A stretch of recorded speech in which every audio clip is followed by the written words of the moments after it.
자, 이번에는 물권법 보시겠습니다. 기한 부분은 나중에 심화학습에 따로 소개를 해드리도록 하겠습니다. 자, 물권법 주제를 바꾸어서요. 교재 140페이지부터지요. 자, 물권법이요.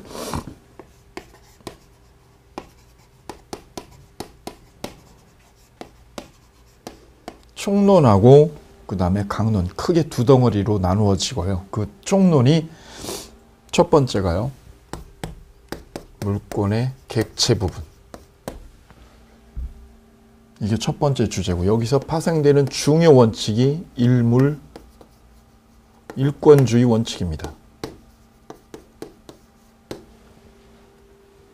두 번째가 물권의 종류 부분. 물권의 종류에선 물권 법정주의 원칙이 여기서 나와요. 물권은 법으로 정해 놓았다는 의미. 다음 세 번째가 물권의 효력. 물권의 효력에서 우선적 효력하고요. 우선적 효력과 또 하나는 물권적 청구권. 두 가지가 물권의 효력, 힘에서 나오는 두 가지 중요한 원칙이 되어 있습니다. 물권이 채권에 우선한다는 의미. 물권하고 채권이 부딪히면 물권이 우선하죠. 그 다음에 물권을 방해하면 방해하지 마셔라고 청구하는 권리. 물권적 청구권. 그 다음 네 번째가 물권의 변동입니다. 변동. 물권도 권리니까 이게 바뀌거든요. 바뀌는 과정을 여기서 살펴보게 됩니다. 거기서 우리는 부동산 물권 변동하고 동산 물권 변동을 나눠서 봅니다. 특히 동산 물권 변동은 시험에 잘 나오지 않기 때문에 부동산 물권 변동에 주안점을 두어서 정리를 쭉 해나가시면 되겠습니다. 그 다음 마지막이 다섯 번째가 물권의 소멸입니다. 소멸은 변동 안에 넣기도 하고 따로 내놓기도 해요. 이렇게. 변동한다는 것은 그 속에 물권이 바뀌다가 사라지는 것까지 들어가는 거거든요. 이렇게. 넣어도 되고요. 변동 안에 넣어도 되고 따로 빼셔도 상관이 없겠습니다. 그래서 물권법에서 총론에서 다섯 문항이 출제가 됩니다. 다섯 문항이. 객체 하나, 종류 하나, 효력 하나, 그 다음에 변동에서 하나 내지 둘. 여기서 두 문제 정도. 소멸은 나올 때가 있고 안 나올 때가 있어요. 근데 변동에서 두 문제를 거의 매년 내고 있어요. 나머지에서 한 문제. 그래서 토탈에서 다섯 문항 정도, 총론에서 다섯 문항 정도가 출제되는데 그 중요 타켓이 이렇게 5개라는 거예요. 5개. 자, 먼저 물권의 의의부터 보죠. 물권의 의의. 물권이란 140페이지요. 물건을 직접적이고 배타적으로 지배하는 권리입니다. 지배권이죠. 뭘 지배하는 거예요? 물건에 대해서 지배하는 거죠. 물권의 객체는 물건입니다. 물건에 동그라미 하시면 돼요. 특정한 물건을 뭐 하는 권리요? 지배하는 권리. 이게 물권입니다.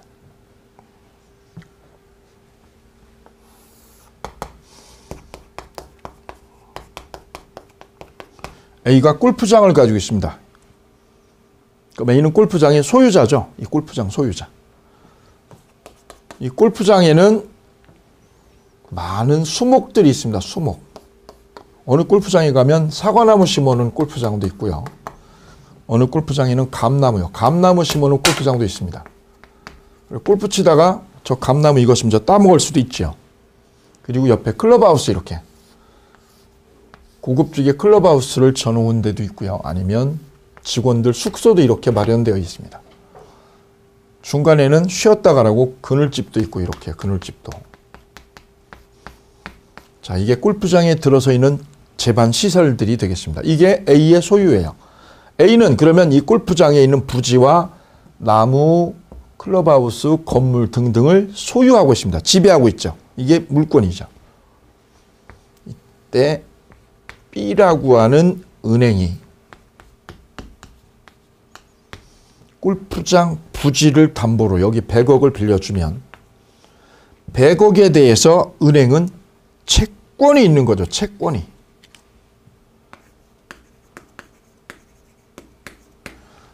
이 100억에 대한 채권 채권 담보를 위해서 부지를, 골프장 부지 여기 30만 평을, 이 30만 평을 담보로 잡고 여기다가 저당권을 취득을 했다. 그럼 이 은행한테는 권리가 두 개가 있는 거죠. 하나는 채권, 100억에 대한 금전 채권 있죠. 이 채권은 누구한테 하는 거냐? 사람한테. 채권을 A라고 하는 사람한테 하는 거죠. 사람한테. 돈 갚으시오. 융자해 준 돈 갚으시오라고 하는 채권이 있어요. 채권. 갚아라. 누구한테? 사람한테. 채권은 사람한테 하는 겁니다. 사람한테 갚으시오. 근데 저당권. 저당권이라는 이 물권은 누구한테요? 사람이 아니라 부동산에 대한 겁니다. 이 부동산에 대한 지배권입니다. 그래서 채권의 객체가 사람이라면 사람이고 물권의 객체는 물건입니다. 물건. 부동산이라는 물건에 대한 지배권을 확보하고 있는 거죠. 이 점에서 채권과 물권은 구별이 되죠. 그래서 물권이 있다는 것은 지배권이 있다는 거죠. 이렇게 구별을 해주시면 되시고요. 그 다음에 특성이 있습니다. 채권과 비교해라. 이거 몇 가지 나와 있죠. 지배권, 그 다음에 배타권, 배타적이다. 독점한다 이거죠. 독점한다. 그 다음에 절대권, 그 다음에 양도성. 네 가지가 물권의 특성이라고 그래요. 그리고 142페이지 보면 박스에 물권과 채권을 비교해 놨어요. 이렇게 보시면 돼요. 채권은 사람에 대한 거고 저당권이라는 물권은 이 부동산에 대한 권리다. 참고로 봐두시면 되겠습니다. 그래서 그 비교에다가 동그라미 정도 했으면 됩니다. 동그라미 지나가면서 한번 봐두시면 돼요. 다음 물권의 객체. 물권의 객체는 보시는 것처럼 물건입니다. 물건. 이 물건 안에는 부동산과 동산을 다 포함시키는 거죠. 물건에 동그라미 하시고요. 물건에는 물권의 객체, 이 저당권의 객체는 이 물건인데 물건에는 뭐가 들어있느냐? 이게 다 들어있다는 거죠. 부동산과 동산이 물건 안에 다 포함되어 있는 개념이라는 거죠. 그래 물건 옆에 이걸 넣어주시면 되겠습니다. 부동산과 동산을 묶어서 우리는 물건이라고 그러고 이 물건을 뭐 하는 권리요? 지배하는 권리입니다. 이 물건, 부동산과 동산을 내가 지배하고 있다. 소유하고 있다. 이게 물권입니다. 그래서 물권의 객체는 요 두 단어, 물건이라는 거. 채권의 객체는 사람이에요, 사람. 그럼 사람이 죽어도요, 이 골프장 운영이 안 돼가지고 이 주인이 죽어도 저당권은 남아있는 거예요. 왜? 저당권은 부동산에 대한 거니까. 근데 채권은요, 이분이 죽어버리면 채권은 사라지죠. 사라지는데 저당권이라는 물권은 부동산에 대한 거니까 살아있어요. 그래서 물권의 객체와 채권의 객체와 물권의 객체는 다르다는 게 여기에 포인트예요. 포인트. 그럼 물권의 객체는 물건이라는 점. 물건. 그럼 이 물건에 대한 구체적인 분류를 들어가 보죠. 첫째, 물건은 부동산과 동산으로 나눠지고요. 두 번째는요. 물건은 주물과 종물로 나누기도 합니다.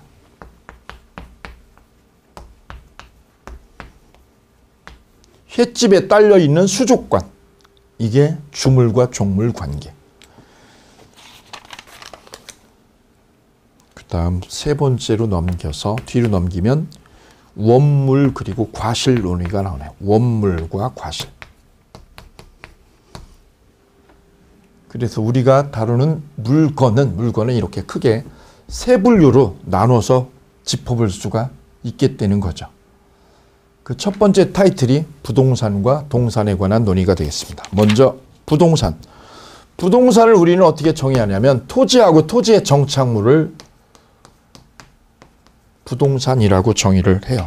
토지 그리고 그 토지의 정착물. 이게 부동산이죠.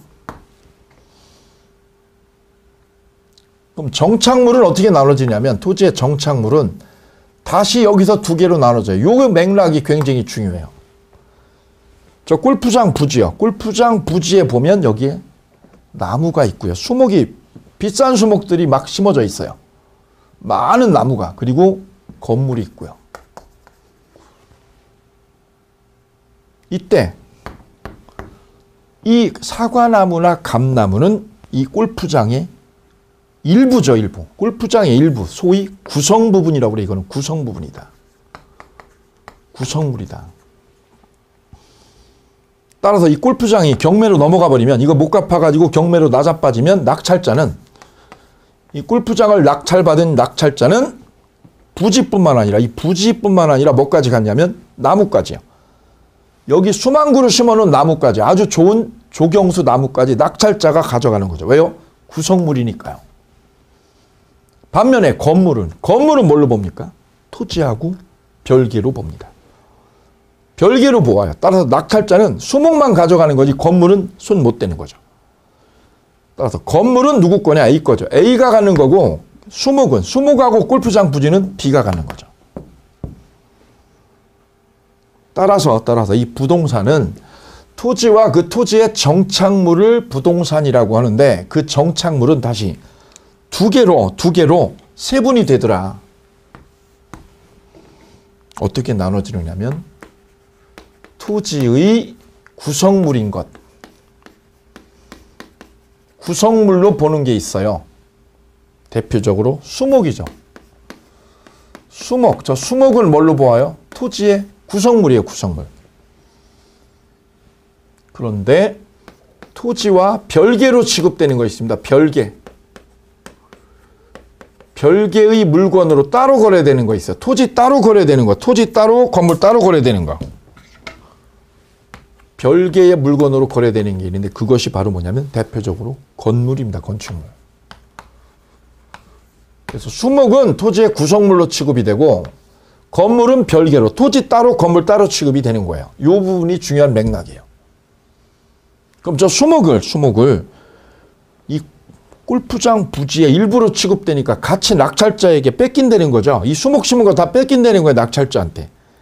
뺏기지 않는 방법이 있느냐? 있다는 거죠. 그게 뭐냐면 이 수목을 명인 방법을 하거나, 여기다 명인 방법, 즉 울타리 치고 소유자 표시하는 거지. 이렇게 울타리 치고 소유자 표시하면, 그러면 이 골프장 부지와 이 수목은 따로 됩니다. 분리가 돼요, 분리가. 마찬가지로 임목으로 등기를 하거나 명인 방법을 갖추면, 그래서 저 수목을 여기다 뭐 하면, 명인 방법을 갖추면, 명인 방법을 갖춘 수목은 이 수목과 별개로 돼요, 별개로. 임목으로 등기한 것도, 임목으로 뭐한 거? 등기된 거. 이것도 토지와 별개로 취급이 됩니다. 따라서 토지와 별개로, 저 골프장 부지하고 별개로 따로 거래될 수 있는 게 뭐냐? 세 가지예요. 건물, 그 다음에 명인 방법을 갖춘 수목하고 임목 등기된 수목. 이 세 가지는 골프장 부지하고 별개입니다. 별개. 하나 더 있어. 하나 더 있는데, 그게 뭐냐면 여기다가 농작물을 재배했다고 쳐볼게요. 농작물을. 수목과 농작물은 달라요. 그죠? 이 사과나무나 감나무는 유실수지요. 수목은 토지의 구성물이라서 낙찰자에게 뺏겨요.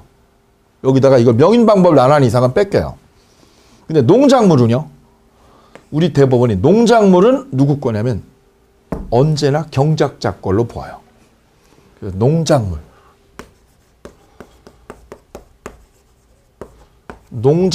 누구 걸로? 경작자 거다, 경작자 거. 토지와 별개로 경작자 소유에 언제나.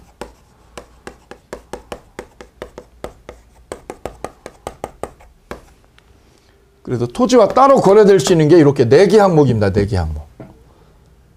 이때 유념할 거는 이 수목은 아까 여기 수목하고 농작물하고 다른데요. 여기 보시면 저 수목은 이 골프장 사장님이 여기다 심은 수목, 비싼 조경수는 원래는 땅의 일부예요. 그래서 낙찰자에게 뺏기죠. 안 뺏기려면 여기다 뭘 해야 되냐면 명인 방법을 해야 돼. 명인 방법을. 울타리 치고 이름 쓰고 이렇게 써야죠. 명인 방법을 해야 이게 따로 되는데, 반면에 농작물은 명인 방법을 안 해도 이거는 별개가 된다는 거예요. 요 점에서 차이가 있어요. 미묘한 차이가. 그리고 위에다가 그 토지의 정착물에 보면 거기 니은에 수목이 있고요. 니을에 농작물이 있어요. 그 농작물을 보시면 농작물은 니을에 그것이 성숙하면 명인 방법을 갖출 필요 없이 거기 땡땡이요. 명인 방법이 울타리 치는 거죠. 명인 방법을 갖출 필요 없이 토지와 별개의 독립한 물건으로 다루어 지어요. 그런데 니은 수목은요. 수목은 명인 방법을 해야 별개가 돼요. 그래서 달라요. 그래서 수목과 농작물이 달리 취급되려면 전제 조건이 있어요. 전제 조건이. 수목 그리고 뭐하고요? 농작물. 이게 법률적으로 다르게 취급되는 방법이 있는데 그게 뭐냐면 수목은 뭐를 갖춰라? 명인 방법을 해야 돼요.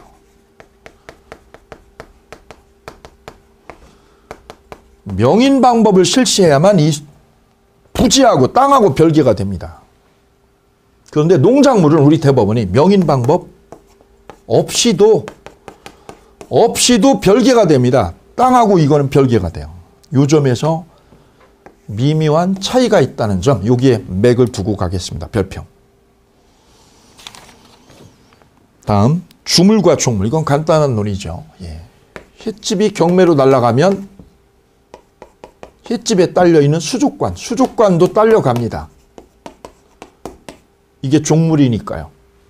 주유소가 날아가면 주유기도 날아갑니다. 이게 주물하고 종물 관계.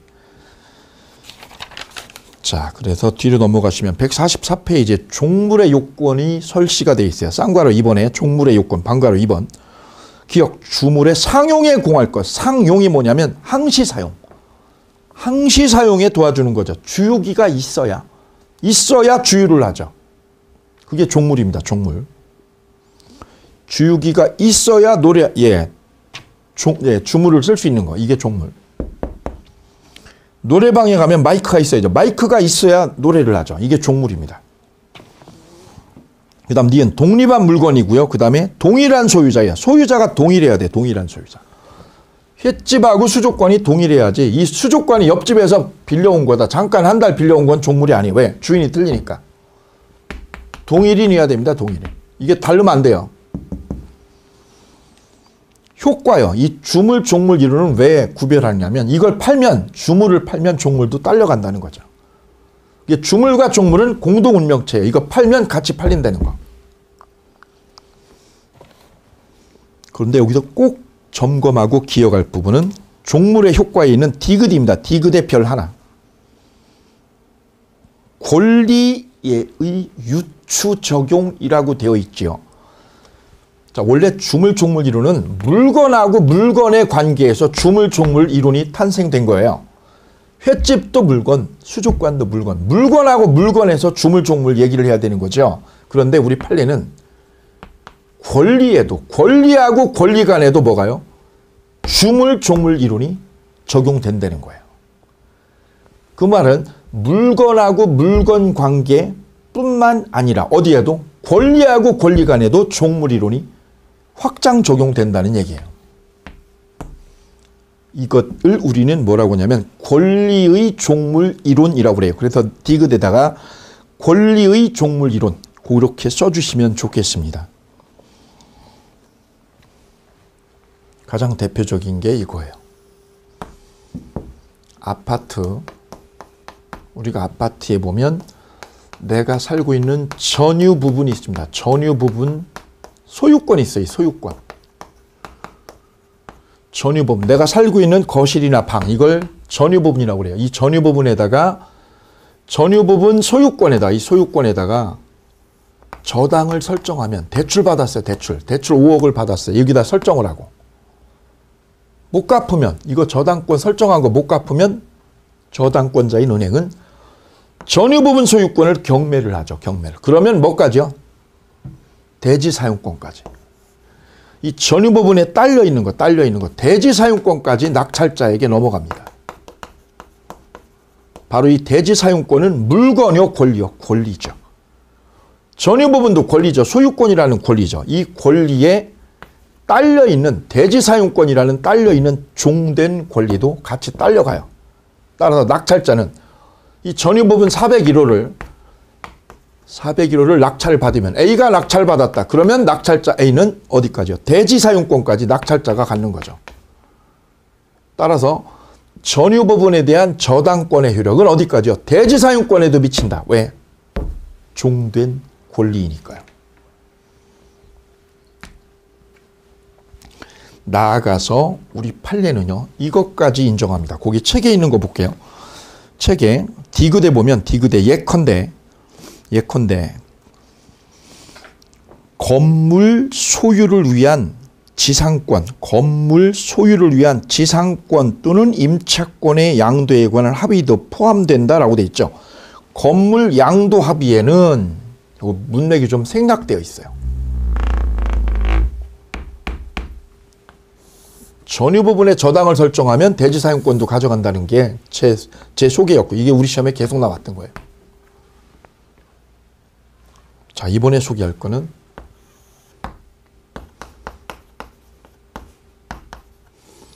A 땅의 B가 임차를 해서요. 임차권자가 땅을 빌려서 여기다가 공장을 지었습니다. 공장을. 누가? 임차인이. 그럼 B의 건물이죠. B 건물이죠. B가 땅 빌려가지고 건물 공장 세웠으니까. 이때 논의는 이거예요. 건물에 저당을 설정하면 저당권의 효력은 건물에 대한 저당을 잡았죠. 저당권 효력. 융자 1억을 빼줬어요. 이 저당권의 효력은 이거 못 갚으면 B가 이 돈을 못 갚으면 저당권자 은행은 어떻게 하냐면 실행을 하죠. 어느 거를? 건물의 경매 실행을 하죠. 건물의 경매를 실행하면 건물 낙찰자는 건물뿐만 아니라 뭐까지요? 임차권까지 가져갑니다. 왜? 건물에 딸려 있는 게 뭐니까요? 임차권이니까. 그래서 건물에 대한 저당권, 건물에 대한 저당권의 효력은 건물에 딸려 있는 뭐까지요? 임차권까지 효력이 미친다. 따라서 C가요. 이걸 경매로 가져가면 낙찰자가 이걸 가져가면 건물 공장만 가져가는 게 아니라 뭐까지요? 임차권까지요. 임차권까지 낙찰자가 가져간다. 이게 주물, 이게 종물 이렇게 보시면 되겠죠. 따라서 두 가지 예를 기억하시면 돼요. 전유 부분, 아파트 전유 부분에 대한 저당권의 효력은 어디까지요? 대지 사용권에 미친다. 1번 하나. 여기 한 4번 나왔어. 우리 시험에 4번. 다음 요건 2번 나왔어요. 토지 임차권자가 지은 건물에 대한 저당권의 효력은 어디까지요? 임차권에도 미친다. 임차권. 따라서 낙찰자는 공장만 가져가는 게 아니라 뭐까지요? 임차권까지 낙찰자가 가져간다. 왜? 종물이니까요. 두 개를 기억해 주시면 되겠습니다. 그 다음 밑에 원물하고 과실이 있죠. 원물. 예. 건물에서 건물에 임대료를 넣으면 임대료 나오죠. 임대료. 그 임대료를 과실이라고 그래요. 법정 과실. 자, 그 정도로 정리를 하고요. 그 다음에 일물일권주의 보겠습니다. 자, 우리는 지금 물권의 객체인 물건을 3개로 나누어서 짚어보셨어요. 물권의 객체는 물건입니다. 그 물건이 몇 개면? 1개면. 1개의 물건에는 몇 개의 권리가? 하나의 권리가 태어나야죠. 이것이 일물 일권주의입니다. 2개의 권리가 태어날 수 없죠. 충돌이 되니까. 일물 이권주의가 아니라 일물 일권주의 원칙. 반면에 채권은 이 사람한테 채권은 여러 개가 있을 수 있어요. A한테 국민은행이 100억 꿔주고요. 농협이 50억 꿔주고 채권은 여러 개가 양립할 수 있어요. 왜? 청구하는 거니까. 근데 물권은 지배하는 거예요. 지배권은 2개가 될 수 없습니다. 땅 하나의 소유권이 2개가 태어날 수가 없듯이.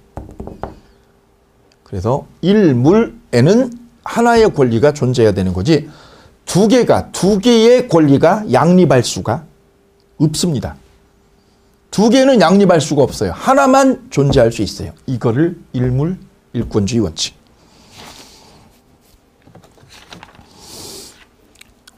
자, 밑에 145페이지에 판례가 하나 있어요. 판례. 그 판례의 내용인 즉슨 이런 거예요.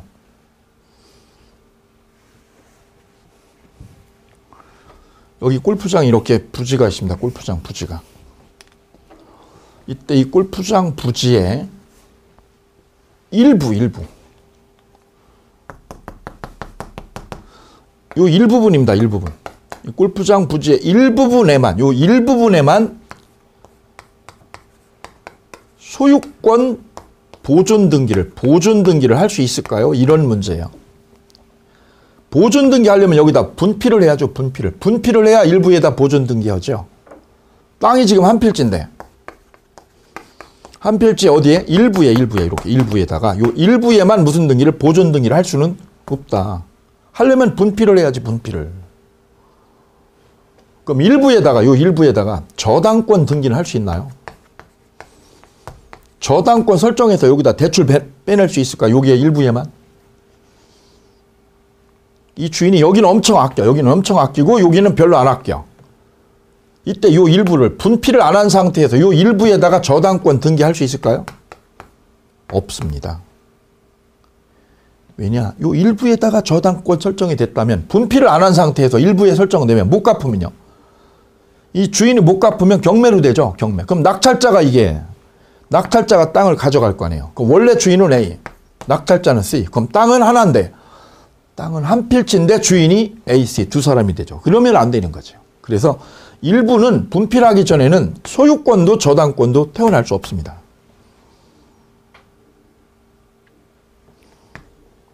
이 두 단어를 꼭 기억하시기 바랍니다. 부동산 일부에는 한 필지의 일부에는 소유권 안 되고요. 저당권도 태어날 수 없습니다. 이 시험 잘 나오는 거예요. 단 일부의 용익물권은 돼요. 예외적으로. 부동산의 일부에 뭐 하는 거? 지상권이나 지역권 같은 용익물권은 설정할 수 있다. 이걸 예외라고 그런다. 일물일권주의 예외. 오케이. 그래서 일물일권주의 옆에다 요거 두 개만 이렇게 써주시면 돼요. 원칙, 예외. 나머지는 다 불필요합니다. 그럼 판례는요. 부동산 중 일부분의 땡땡 해볼까요? 일부분에 관한 보존 등기. 일부분에 대한 보존 등기는 할 수가 없다. 저당권도 할 수가 없다. 오케이. 다음 146페이지 맨 위에 부분에서 주목해야 될 거는 여기 수목이 있잖아요. 수목이요. 이렇게 수목. 사과나무나 감나무 있는 거. 요걸 따로요. 이 골프장 부지하고 따로 팔아먹을 수 있는 방법이 있다고 그랬죠. 뭐 하면? 명인 방법을요. 그럼 명인 방법을 하려면 어떻게 해야 되느냐면 이 산에 여기 수목이 있다. 수목 만그루 1만 그루를 A가 C에게 판다. 이러려면 이 수목 만그루를 어떻게 해야 돼요? 특정을 해야죠. 특정. 범위를 정해야 됩니다. 특정을.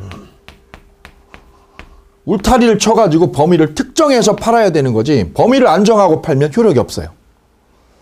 특정이 돼야 된다는 거죠. 특정. 울타리 쳐고. 특정되고 그 다음에 여기다가 소유자 표시하고 소유자.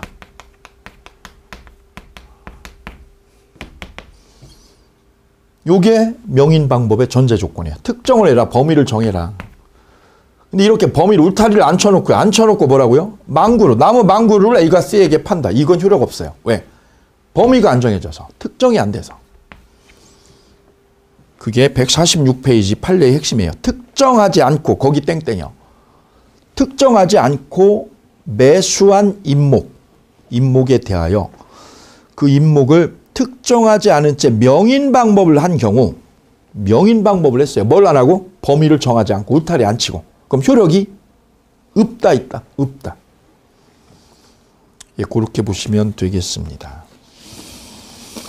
그 다음에 밑에 예외 쌍괄호 3번에 146페이지 쌍괄호 3번에 예외에는 동그라미 하나 하시고 그냥 가시면 돼요. 여기다 예외에 동그라미 하나 이렇게. 한 개 물건의 일부도 독립성이 있거나 독립성이 있거나 공시할 수 있다면 물건의 객체가 될 수 있다. 한 개 물건에 어디도 일부도 뭐가 있을 때요? 독립성, 거기 독립성이에요. 독립성이 하나 써보죠. 구조상, 이용상. 구조상, 이용상, 독립성이 있으면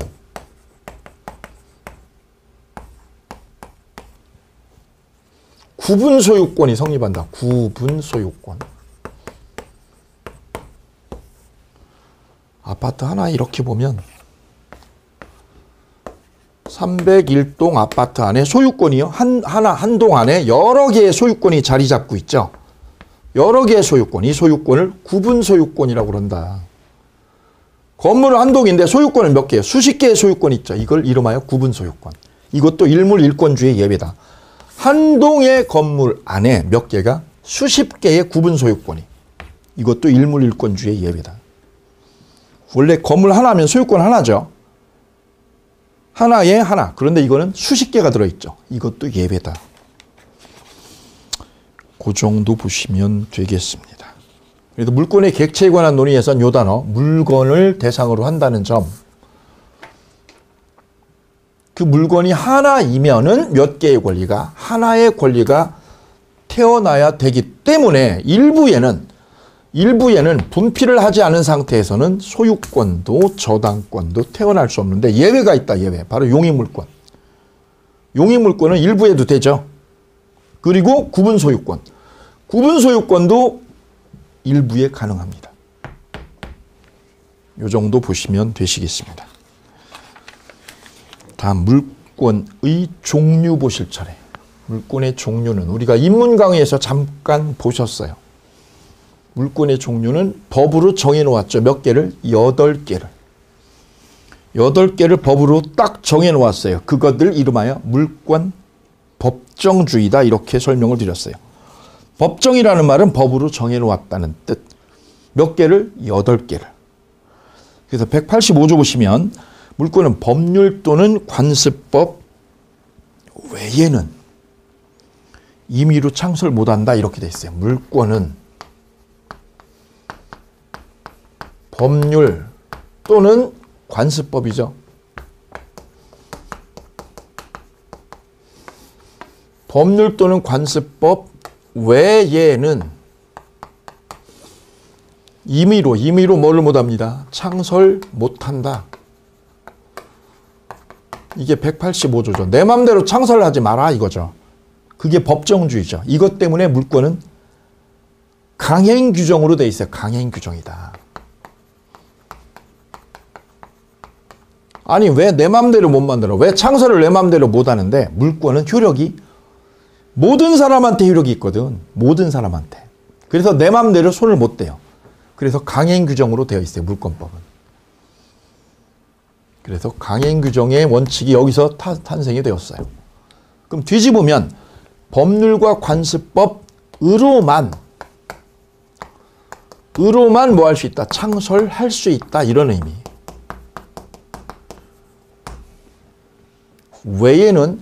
외에는 창설 못한다는 뜻은 법률이나 관습법으로만 뭐 할 수 있다? 창설할 수 있다라는 얘기죠. 그게 바로 물권 법정주의를 얘기하고 있어요.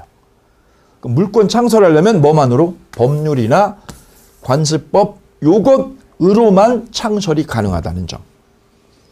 법률로 인정한 물권이 몇 개요? 8개다. 8개. 그 8개를 우리는 강론에서 물권법 강론에서 하나씩 단계별로 정리해 나갈 거예요.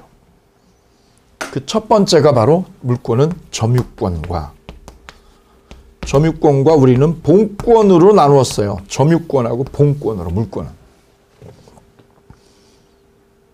다시 본권은요. 본권은 뭐를 본권이라고 하느냐? 점유를 하게 해주는 권리.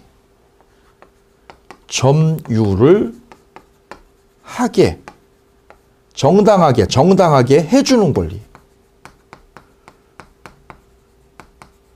점유를 정당하게 해주는 권리를 본권이라고 그래요. 이 개념 중요해요.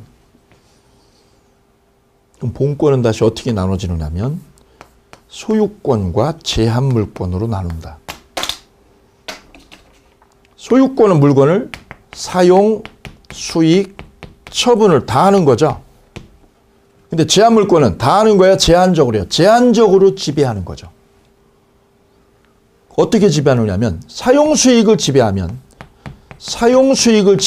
이름하여 이걸 용익물권이라고 그러고, 처분권을 쥐고 있으면 그거를 담보물권이라고 그런다. 담보물권. 그래서 본권에는 두 가지가 있다. 소유권과 제한물권. 소유권과 제한물권을 묶어서 우리는 본권이라고 합니다. 따라서 본권은 소유권만을 말한다? 아닙니다. 소유권과 나아가서 뭐까지요? 제한물권까지를 묶어서 본권이라고 한다는 거. 이 부분 중요해요. 다시 제한물권은 용익물권과 담보물권으로 분화가 되고, 그 용익물권은 다시 세 개죠. 지상권, 지역권, 전세권. 다 사용수익하는 거죠. 그 다음에 담보물권에는 유치권, 질권, 저당권 이렇게 세 개. 여기 세 개, 여기 세 개, 6개. 그 다음에 7개, 8개. 그래 물권은 몇 개가?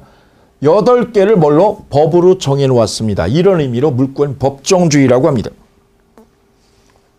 다음, 법률 말고 관습법으로 인정되는 물권이 있다는 거죠. 관습법으로 인정되는 물권. 대표적으로 분묘기지권이 거기에 속합니다. 분묘기지권. 남의 산에다가 묘자리 쓰고요. 묘자리를 써놓고 20년이 지나면 남의 땅을, 남의 임야를 묘자리로 계속 이용할 권리. 이게 분묘기지권이죠. 이거는 법률이 아니라 어디에서? 관습에 의해서 탄생한 권리입니다. 그래 이 분묘기지권은 법전에 없어요. 관습으로 인정한 권리이기 때문에.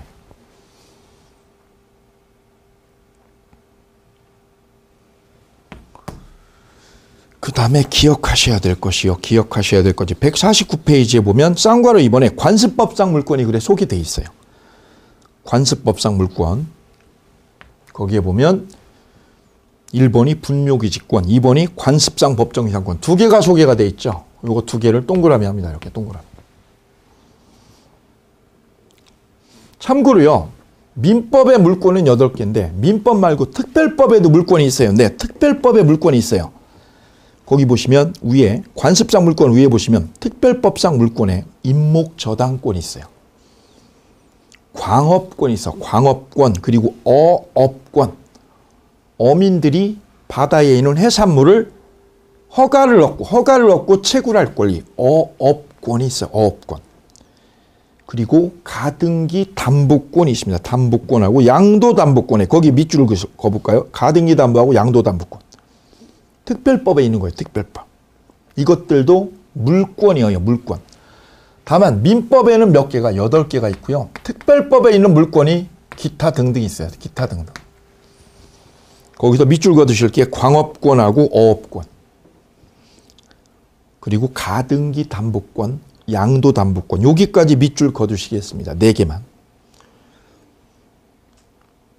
다음에 이제 뒤로 넘기시게 되면 중요한 맥락이 하나 나와요. 관습법상 물권으로 인정되는 게 있었는데 그게 분묘기지권하고 관습상 법정지상권이었어요. 근데 물권으로 인정해주지 않는 게 있어요. 우리 판례가 물권으로 인정해주지 않아요.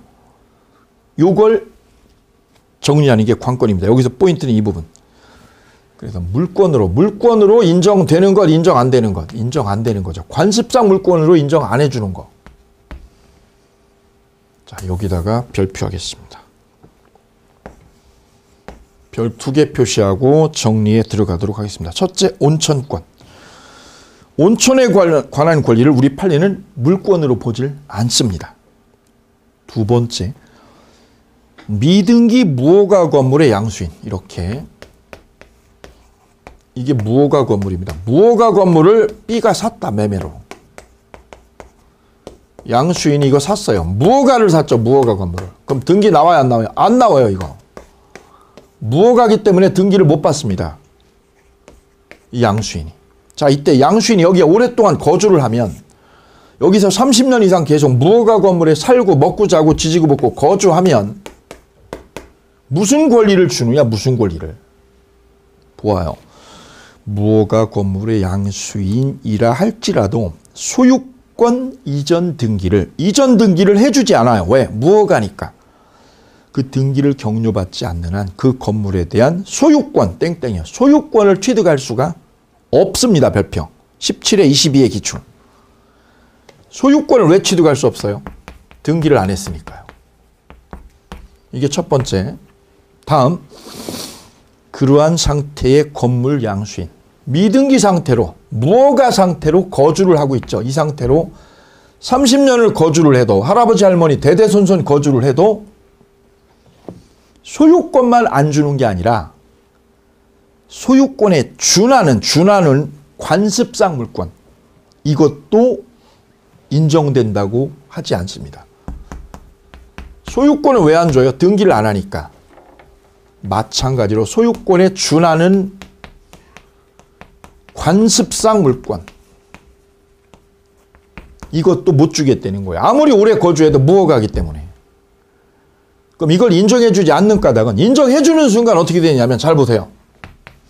이게 서울시 땅이죠. 서울시 땅에 A가 무허가 건물 짓고 살다가 B한테 팔았죠. 팔고 얘가 여기 30년 살았어요. 만약에 B한테 소유권 안 줬다. 근데 만약에 오래 살았기 때문에, 여기 오랫동안 살았기 때문에, 거주했기 때문에 소유권에 준하는 뭘 줬다? 관습상 물권을 인정해 줬다고 해볼까요? 해줬다. 그럼 인정해 주는 순간에 여기에 B만 들어오는 게 아니라 무수히 많은 무허가 건물이 난립에 들어올 거예요. 왜요? 물권을 주는 순간. 그러면 시가 또는 국유지가 가지고 있는 이 땅들을 무단 점거해서 들어오는 거를 법이 용납하는 거가 되죠. 이래서 우리 판례는 무허가 건물을 매수해서 아무리 오래 거주해도 소유권 주지 않아요. 나아가서 소유권만 안 주는 게 아니라 뭐까지? 관습상 물권도 주지 않아요. 권리를 주지 않아요. 따라서 시는 이걸 철거할 수 있습니다. 왜요? 무단으로 진 건물 산 거니까 철거할 수 있습니다. 권리가 없어요. 권리가. 이게 두 번째 판례의 취지. 세 번째, 사도통행권. 관습상 통행권은 성문법도 관습법 어디에도 근거가 없기 때문에 사도통행권, 이런 관습상 물권이 없습니다. 온천권도 물권이 아니고, 무허가 건물 양수인 이 사람도 권리가 아니고, 그 다음에 사도통행권도 물권이 아니라는 거죠. 물권이 될 수 없다. 다음 네 번째요. 공원 이용권.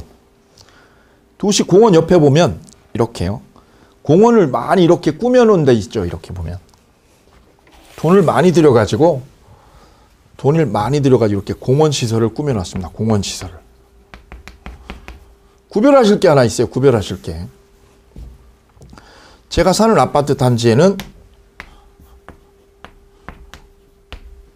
이 단지가 있고요. 뒤쪽에 공원이 있어요.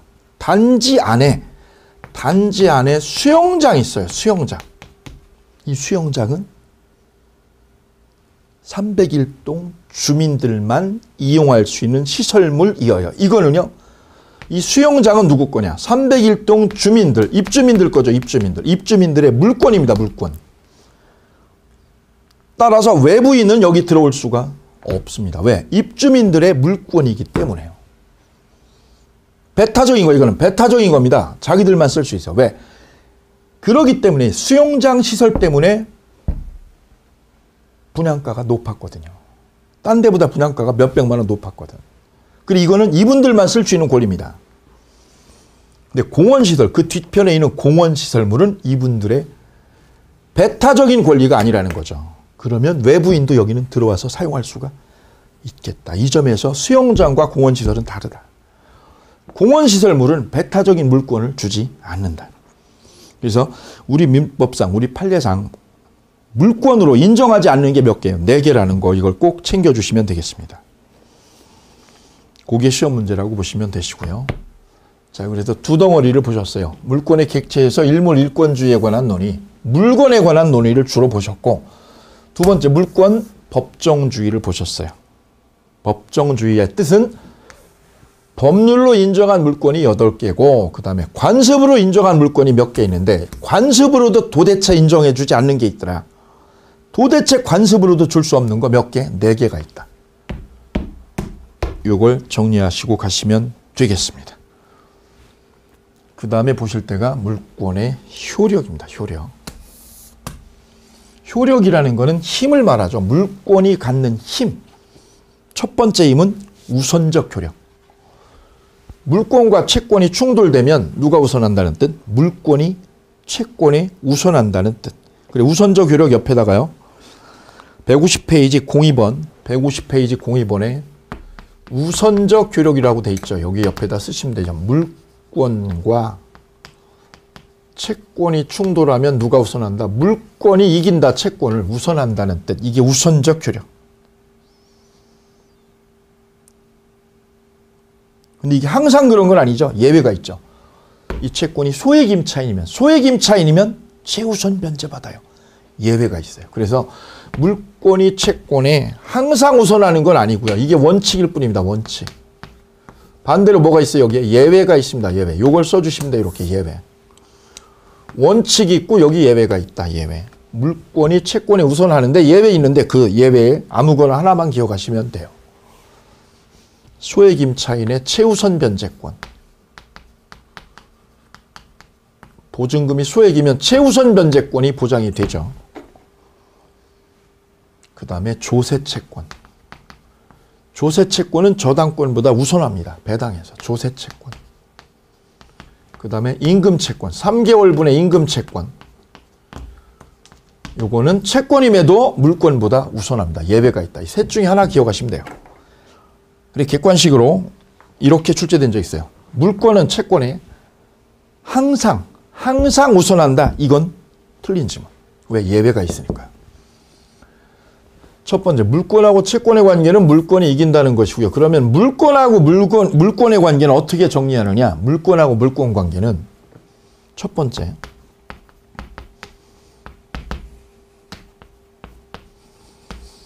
소유권하고 제한물권을 해결을 하면 됩니다. 자, 먼저 A 건물에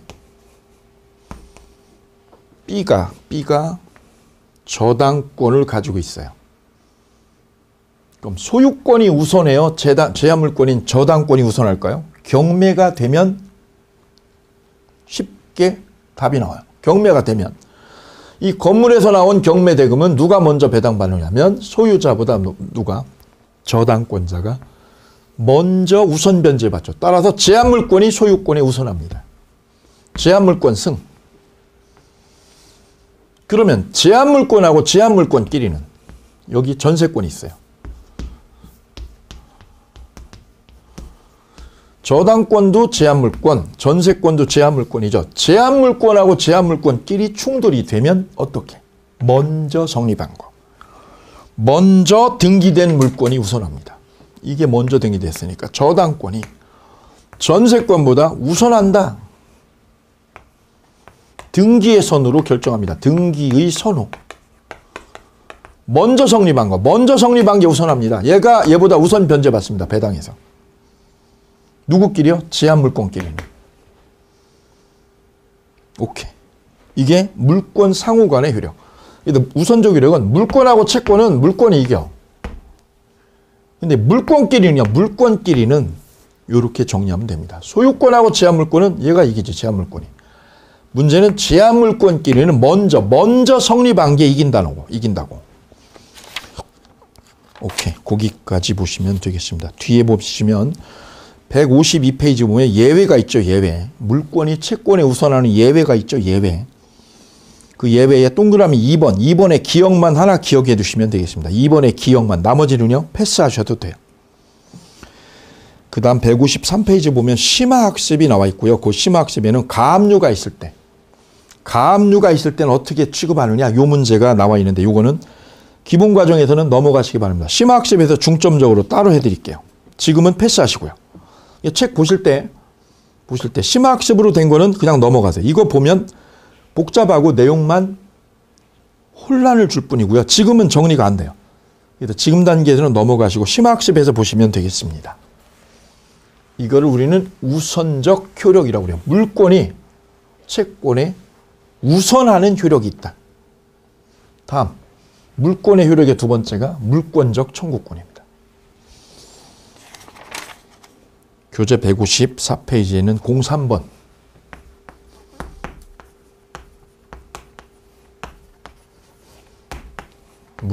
물권적 청구권이죠. 청구권. 청구하는 권리입니다. 청구하는 권리. 물권을 방해하면 방해하라고요. 하지 말라고. 하지 말라고 청구하는 권리를 이름하여 물권적 청구권. 잠시 쉬었다 보도록 하겠습니다.